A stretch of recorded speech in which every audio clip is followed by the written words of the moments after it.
रावण मारीच के पास जाता है और मारीच से दुखी होकर कहता है, हे मारीच, मेरी बात सुनो। मैं बड़ा दुखी हूँ। इस विपत्ति के समय तुम ही परम गति हो। मेरे भाई महाबाहु खरदूषण, मेरी बहन शूर्पणखा, महातेजस्वी त्रिशरा और अन्य 14,000 शूरवीर निशाचर मेरी आज्ञा से जनस्थान में रहते थे।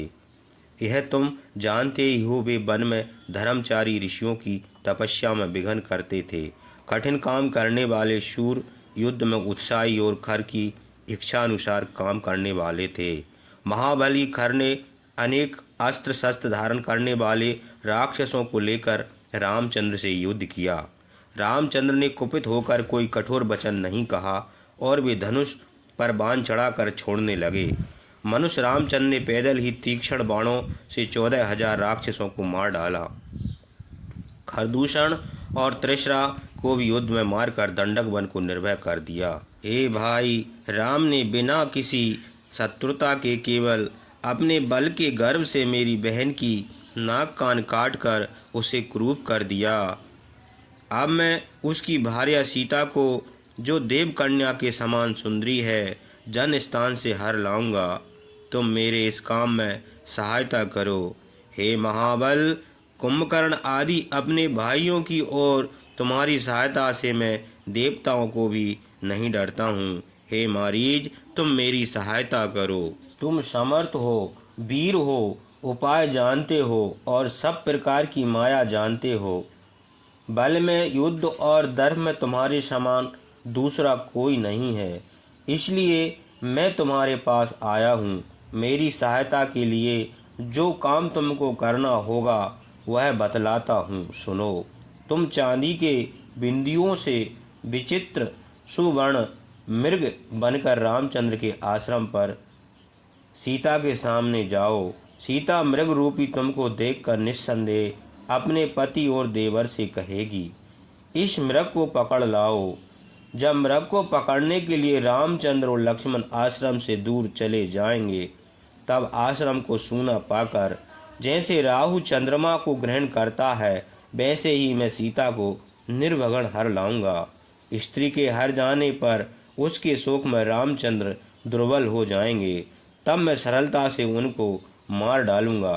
रामचंद्र का नाम सुनकर डर के मारे महात्मा मारीच का मुंह सूख गया, होठ सूख गए। वह बार बार अपने होठ चाटने लगा, मुर्दासा हो गया। दीन भाव से एकटक रावण की ओर देखने लगा। वह रामचंद्र के पराक्रम को जानता था, इसलिए उनका नाम सुनते ही डर गया और बड़े दुखित हुआ से उसके और अपने हित की बात कहने लगा। राक्षस राज रावण की बातें सुनकर बोलने में चतुर महातेजस्वी मारीच ने कहा, राजन, सीता जिनकी स्त्री है, उन रामचंद्र का पराक्रम अपरिमित है। तुम किसी तरह भी सीता को नहीं हर सकते। सिंह के समान चौड़ी छाती वाले पुरुष सिंह रामचंद्र अपने प्राणों से भी अधिक सीता को प्यार करते हैं और सीता भी उनकी पतिव्रता भार्या है। अग्नि की शिखा के समान कांति वाली सीता को बलपूर्वक कौन हर सकता है। हे राक्षस राज, तुम इस व्यर्थ उद्यम से क्या फल पाओगे, क्योंकि रामचंद्र ने यदि युद्ध में तुमको देख लिया तो मार डालेंगे, छोड़ेंगे नहीं। राज सुख और जीवन बहुत दुर्लभ है। यदि जीवित रहकर राज और सुख का भोग करना चाहते हो तो रामचंद्र से विरोध न करो। विभीषण आदि धर्मात्मा मंत्रियों से सलाह करके रामचंद्र के और अपने गुण दोष और बलाबल का, अपने हित और अहित का विचार करके काम करो। हे राक्षस राज, मैं तो समझता हूँ कि रामचंद्र के साथ युद्ध करना तुमको उचित नहीं है। मैं और भी तुम्हारे हित के लिए कहता हूँ, सुनो। मैं एक बार बल के दर्प से पृथ्वी पर्यटन कर रहा था। मेरे शरीर की कांति काले बादलों के समान थी। संसार भर को भयभीत करता हुआ और ऋषियों का मांस खाता हुआ मैं दंडक वन में घूमता था। धर्मात्मा महर्षि विश्वामित्र मुझसे डरकर राजा दशरथ के पास गए और उनसे बोले, मैं पर्व के दिन जब समाधि लगाऊं तब रामचंद्र मेरी रक्षा करें। राजन, मारीच से मुझे बड़ा डर है। महर्षि विश्वामित्र की यह बात सुनकर धर्मात्मा राजा दशरथ ने उत्तर दिया कि राम अभी 12 वर्ष से भी कम है और वह अस्त्र विद्या भी नहीं जानते।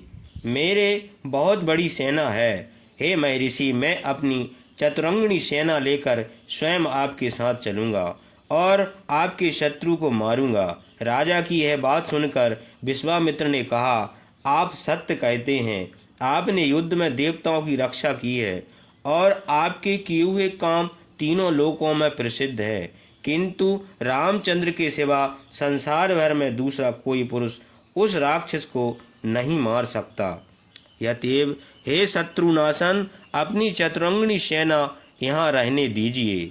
महातेजस्वी रामचंद्र बालक होने पर भी उस राक्षस को भगा सकते हैं, इसलिए मैं राम को ही ले जाऊंगा। आपका कल्याण हो। महर्षि विश्वामित्र ने राजा दशरथ को यह उत्तर दिया और वे रामचंद्र को साथ लेकर बड़ी प्रसन्नता से अपने आश्रम को गए। उसके बाद उन्होंने दंडक वन में यज्ञ की दीक्षा ली और रामचंद्र धनुष चढ़ाकर यज्ञ की रक्षा करने के लिए उनके समीप खड़े हुए। उस समय रामचंद्र बालक थे। उनका शरीर सांवला था, उनकी आंखें बहुत सुंदर थीं। वे केवल एक वस्त्र और गले में सोने की माला पहने थे। उनके सिर पर शिखा थी और हाथ में धनुष था। उन्होंने अपने तेज से दंडक वन को शोभित कर दिया था। वे उदय होते हुए चंद्रमा के समान देख पड़ते थे। उसी समय में तपाए हुए सोने के कुंडल पहने हुए ब्रह्मा के वरदान से गर्वित होकर विश्वामित्र के आश्रम पर गया। रामचंद्र ने परिध उठाए सहसा आश्रम पर जाते हुए मुझे देखकर अपना धनुष चढ़ाया। मैं मूर्खता के कारण उनको बालक समझकर उनकी परवाह न करके बड़ी शीघ्रता से विश्वामित्र के यज्ञ की वेदी की ओर दौड़ा। शत्रुनाशन रामचंद्र ने एक तीक्ष्ण बाण मारकर मुझे वहां से 400 कोस दूर समुद्र में फेंक दिया। हे तात, वे मुझे मारना नहीं चाहते थे, इसी से मुझे जीवित बचा लिया था। जो हो, मैं रामचंद्र के बाण के वेग से मूर्छित होकर गहरे समुद्र में जा गिरा। बहुत देर के बाद जब मुझे होश आया तब मैं लंका को चला गया। इस प्रकार मुझे तो छोड़ दिया, किंतु मेरे सहायक अन्य सब राक्षसों को मार डाला। यह उस समय की बात है जब रामचंद्र बालक थे और अस्त्र विद्या नहीं जानते थे। इसलिए मैं तुमको रोकता हूँ। यदि तुम रामचंद्र से विरोध करोगे तो बड़ी आपत्ति में पड़ोगे। जो राक्षस क्रीड़ा और भोग में आसक्त हैं, समाज के उत्सव करते हैं, उनको दुख और संताप में डालोगे। यदि सीता को हर लाओगे तो बड़े ऊंचे महलों से शोभित अनेक प्रकार के रत्नों से लंकापुरी का विनाश देखोगे। मारीच ने कहा, हे रावण, उस बार तो मैं युद्ध में रामचंद्र से इस प्रकार किसी तरह से छूटा था। अब इधर का हाल कहता हूँ सो सुनो। मैं रामचंद्र के द्वारा परास्त होने पर भी दुखित नहीं हुआ था। इसी कारण मृग का रूप धारण करके 2 राक्षसों के साथ मैं दंडक वन को गया था। मेरी जीभ आग के समान चमकती थी, बड़े बड़े दांत थे और सींगें बड़े पैनी थीं। मैं बड़ा बलवान था, ऋषियों का मांस खाता था और दंडक वन में घूमता था। तीर्थों में और अग्निहोत्र ग्रहों में तपस्वियों को पीड़ित करता था। दंडक वन में विचरता था। धर्मचारी तपस्वियों को मारकर उनका रुधिर पीता और मांस खाता था। मेरा स्वभाव बड़ा क्रूर था। मैं वनवासियों को भयभीत करता हुआ मत्त होकर दंडक वन में घूमता था। एक दिन मैंने तपस्वी धर्मात्मा सब प्राणियों के हितैषी नियताहारी महारथी रामचंद्र, लक्ष्मण और सीता को भी पीड़ित किया। पहले ही शत्रुता का स्मरण करके अपनी मूर्खता के कारण महाबली रामचंद्र को तपस्वी समझकर उनको मार डालने की इच्छा से पैने सींग वाले मृग का रूप धारण करके उनकी ओर दौड़ा। उन्होंने अपना भारी धनुष चढ़ाकर 3 पैने बाण मारे।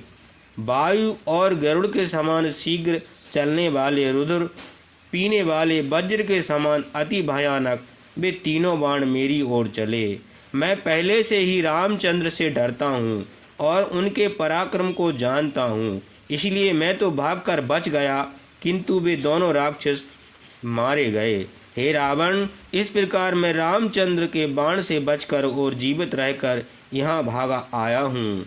यहाँ तपस्वी के भेष में रहता हूँ और अच्छे आचरण करता हूँ, किंतु यहाँ भी चीर और मृग चर्म धारण करने वाले धनुर्धर रामचंद्र को प्रत्येक वृक्ष में काल के समान देखता हूँ। हे रावण, तुम राम से युद्ध करो या न करो, किंतु यदि मुझे जीवित रखना चाहते हो तो मेरे सामने रामचंद्र की बातें न करो। इस संसार में धर्म का पालन करने वाले बहुत से साधु पुरुष दूसरों के अपराध से सपरिवार नष्ट हो गए हैं। उसी प्रकार मैं भी तुम्हारे अपराध से मर जाऊंगा। हे निशाचर, तुम्हारी जो इच्छा है सो करो, किंतु मैं तुम्हारे साथ ना जाऊंगा। ऐसा करो जिसमें महातेजस्वी महापराक्रमी रामचंद्र राक्षसों के काल न हो जाएं। शूर्पणखा सीता को मार डालने के लिए दौड़ी थी। लक्ष्मण ने स्त्री का वध करना उचित नहीं समझा, इसलिए नाक कान काट कर उसे छोड़ दिया। खर शूर्पणखा के कारण रामचंद्र से युद्ध करने गया था और उन्होंने उसे मार डाला।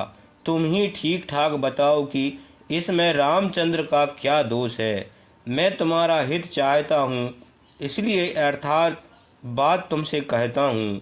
यदि तुम मेरी बात ना मानोगे तो युद्ध में रामचंद्र के सीधे चलने वाले बाणों से सहपरिवार नष्ट हो जाओगे। जैसे मरने वाला मनुष्य औषध का सेवन नहीं करता, वैसे ही काल के वशीभूत रावण ने मारीच की कही हुई यथार्थ बातें स्वीकार नहीं की। हित की बातें कहने वाले मारीच से कठोर वचन बोला।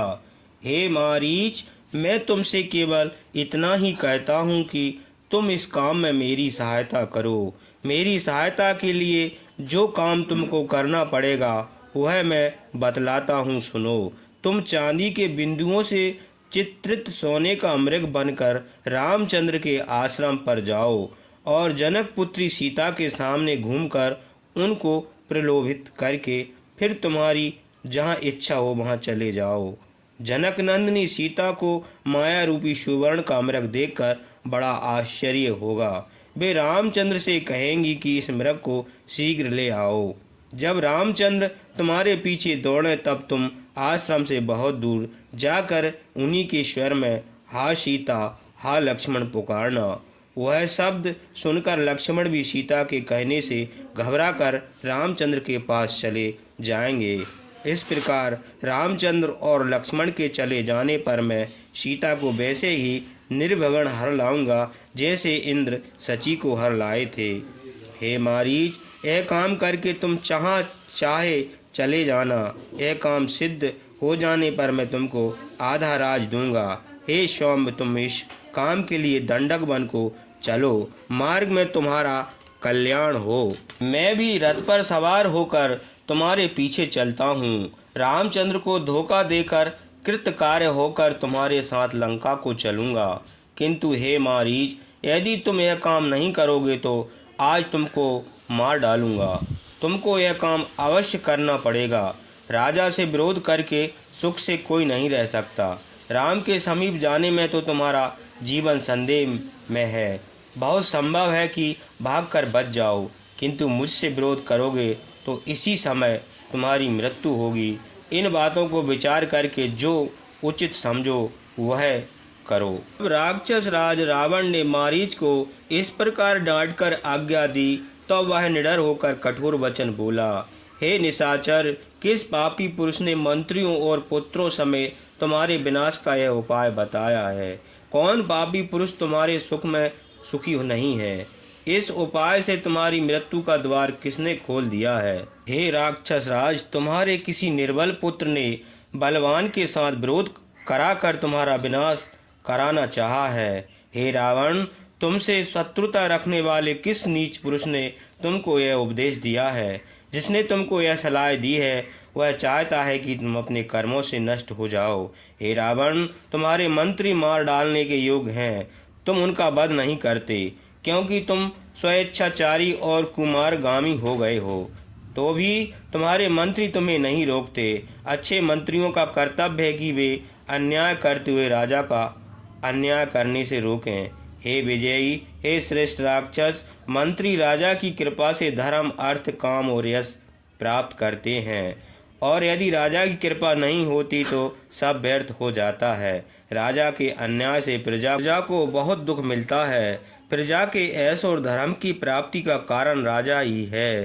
अतएव सब अवस्थाओं में राजा की रक्षा करना चाहिए। हे रावण, जैसे सियार की रक्षा से मृगों की वृद्धि नहीं होती, वैसे ही प्रतिकूल आचरण करने वाले तीक्ष्ण स्वभाव राजा के पालन कर से प्रजा की उन्नति नहीं होती। हे रावण, तुम जितेंद्रिय, मूर्ख और कठोर हो, इसलिए तुम जिनके राजा हो उन राक्षसों का विनाश अवश्य होगा। मुझे अकस्मात यह घोर विपत्ति तुम्हारे कारण मृत्यु मिल रही है, किंतु तुम भी अपनी सेना के साथ नष्ट हो जाओगे। तुम्हारी दशा शोचनीय है। रामचंद्र मुझे मारकर तुमको भी शीघ्र ही मार डालेंगे। युद्ध करके शत्रु के हाथ से मरकर मैं कृतकृत हो जाऊंगा। यह निश्चय समझ रखो, रामचंद्र मुझे देखते ही मार डालेंगे। और यह भी याद रखो कि सीता का हरण करके तुम भी सपरिवार नष्ट हो जाओगे। यदि तुम मुझे ले चलकर रामचंद्र के आश्रम से सीता को हर लाओगे तो तुम्हारी मेरी लंका की और राक्षसों की कुशल नहीं है। हे निश्चर, मैं तुम्हारा हित चाहता हूँ, इसलिए तुमको रोकता हूँ, पर तुम मेरी बात नहीं सुनते। जिनकी आयु क्षीण हो जाती है वे मित्रों का हित उपदेश नहीं सुनते।